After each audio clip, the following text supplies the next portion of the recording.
Amazing facts change lives.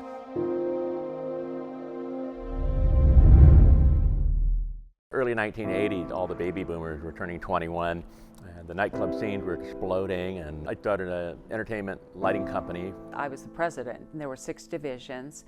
Doing the raves in the 80s and 90s, in some warehouse where you're setting up lighting and fog and, who knows what's going on in there, and nightclub installations. I loved it, and it was who I was. Bought a new house out of town, and we moved about 2 or 3 times. But we were always going to different churches. We were in a Lutheran church, and then we were in a Methodist church. I think we were in 3 different Baptist churches. My wife was raised Catholic. I was raised Methodist. Currently, I've been out reading all the Hal Lindsey books and watching all the Left Behind movies, and so I really wanted to understand what the book of Revelation was all about, but nothing really ever made sense to me. One day, Pastor Lloyd Logan came knocking, and he had that Net 99 flyer. We were preparing for an evangelistic series, and different people were going different directions with handbills to invite people to the meetings. I saw that coming at me, all the colors, and I thought, oh no, this is some kind of cult thing. And she said, thank you very much. She said, I'm not much interested myself, but my husband likes that kind of thing. And Lloyd said, would you give it to him, please?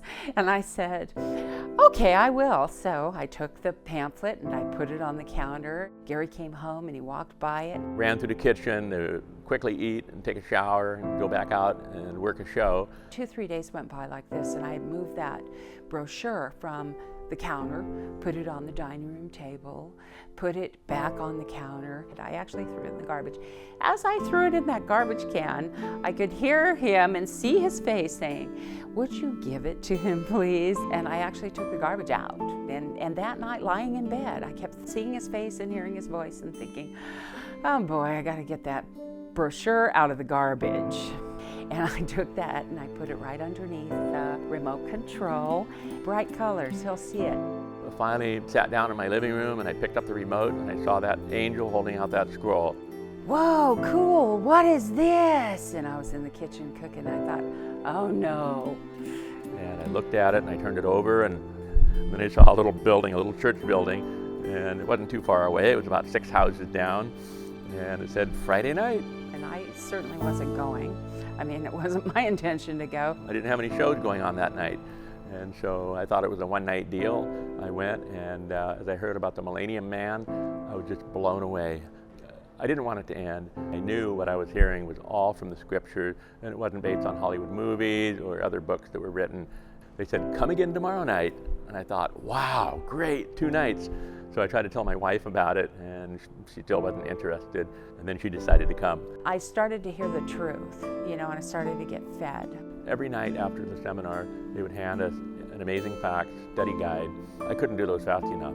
The business kept us going 7 days a week, and it was night and day. Crews working all around the clock, and so when we finally heard the Sabbath message, so far everything's been true right from the Bible. Church on Saturday, no work. Anyway, it all clicked. Both our heads turned at each other, our jaws dropped open. I said, we can't do that. And the first thing that came out of my mouth was, we have to. I knew that it would be a sacrifice, and I was in fear about it. We didn't know how we were going to do it, but we talked to the pastor about it, and the pastor said, well, just pray about it, and God will open doors. I didn't want to give up all the connections I'd made, all the networking, all the money, all the investment.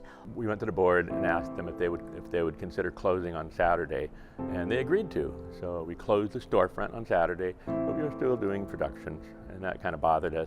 So a couple months later, God opened a door for my wife. She exited the company.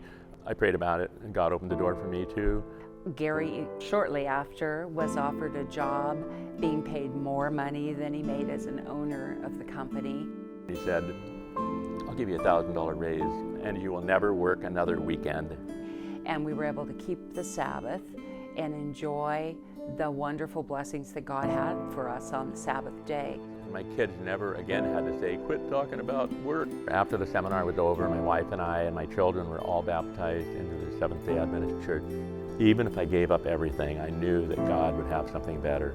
I have much more understanding, and there's much more depth in my Christian walk with the Lord. We started an Amazing Facts Bible School at our church that allows anybody to understand the scriptures and to understand the end time. Church changed my life dramatically, and I'm very happy and excited to be a part of it.